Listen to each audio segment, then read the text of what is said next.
Nama saya Silmi Adila Anwar dari Fakultas Agama Islam, Prodi Ilmu Al-Quran dan Tafsir semester 2 di Universitas Ibnu Khaldun Bogor. Di sini saya akan merangkum apa saja yang sudah saya pelajari pada mata kuliah Adab Mufasir yang dibimbing oleh dosen Dr. Mukhrij Siddiqi MAG. Baik, sebelumnya apa itu mufasir? Jadi, mufasir adalah seseorang yang ahli dalam bidang tafsir dan memenuhi syarat-syarat mufasir. Lalu, apa itu syarat-syarat mufasir? Baik, adapun syarat-syarat seorang mufasir itu menurut Ahmad Badali Al-Halwi, beliau mengatakan syarat mufasir itu yaitu yang pertama, mempunyai akhlak yang baik, akidah yang lurus, niat yang baik, terbebas dari hawa nafsu, tawadu, juhud, memperlihatkan taubatnya, dan tidak melibatkan bid'ah, dan yang terakhir yaitu mempercayai Al-Quran itu sebagai pedoman untuk kehidupannya. Sudah kita ketahui syarat-syarat mufasir itu apa saja. Lalu, bagaimana jika ada seorang yang sudah menafsirkan Al-Quran, memiliki karya tafsirannya, namun beliau itu sedikit meremehkan atas karya-karya mufasir yang lainnya.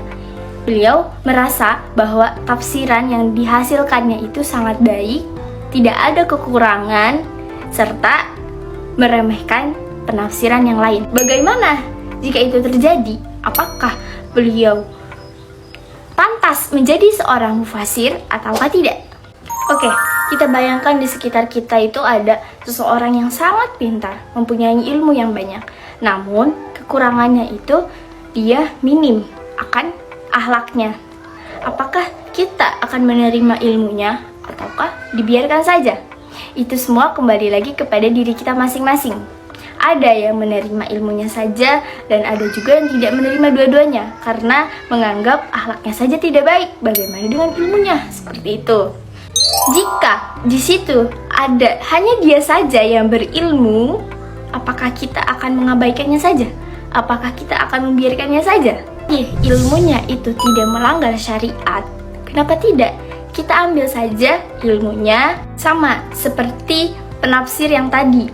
Beliau sudah menafsirkan banyak buku, namun kekurangannya itu meremehkan penafsir yang lain, merasa tafsirannya itu sempurna.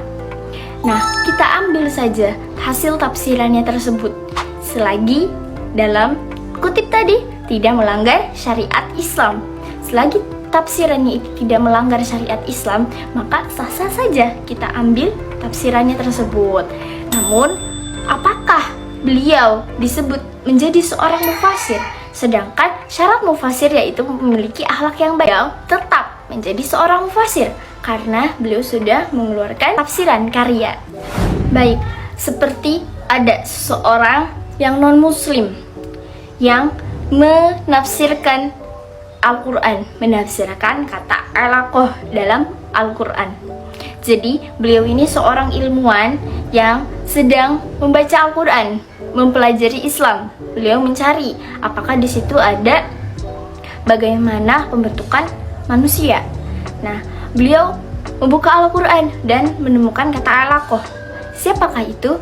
Beliau adalah Ernst Jan Wensing, seorang non-muslim, seorang ilmuwan yang menafsirkan kata alaqah dalam Al-Quran.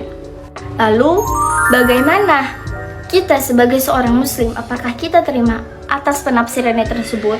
Kan beliau seorang non-muslim.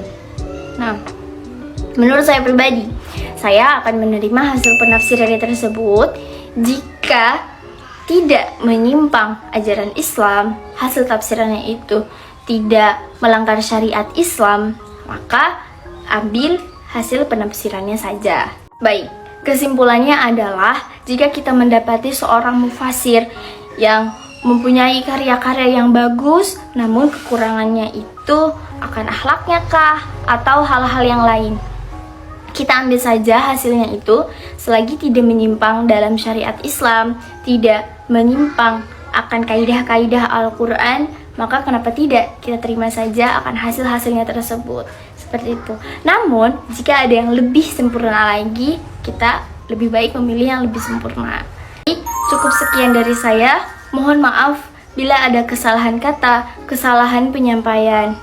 Jika kesalahan ini pure dari saya, jika ada kelebihan itu dari Allah Subhanahu wa taala. Di sini saya sama-sama belajar, kita sama-sama belajar. Jadi, jika ada koreksian dan lain-lain, mohon maaf. Tolong koreksi saya jika ada kesalahan. Terima kasih.